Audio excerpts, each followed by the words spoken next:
আসসালামু আলাইকুম ওয়া রাহমাতুল্লাহি ওয়া বারাকাতুহু। আমাদের প্রিয় আনোয়ার হোসেন টিহু ভাই লন্ডন থেকে আজকে শনিবার বিকাল 4টা লন্ডন থেকে আসা উড়োজাহাজটি আমাদের ঢাকা হযরত শাহজালাল আন্তর্জাতিক বিমানবন্দরে বিকাল 4টা ল্যান্ড করবেন। আমাদের রায়পুরের সকল বিএনপির নেতাকর্মী, লক্ষ্মীপুরের বিএনপির নেতাকর্মী সকলেই এয়ারপোর্টে টিহু ভাইকে রিসিভ করার জন্য এসেছে।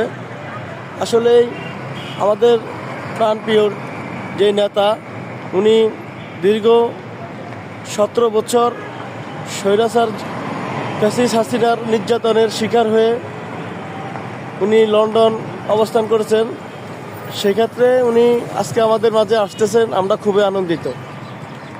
সবাই আমাদের জন্য দোয়া করবেন, আমাদের প্রিয় ভাইয়ের জন্য দোয়া করবেন। আসসালামু আলাইকুম ওয়া রাহমাতুল্লাহি ওয়া বারাকাতুহু।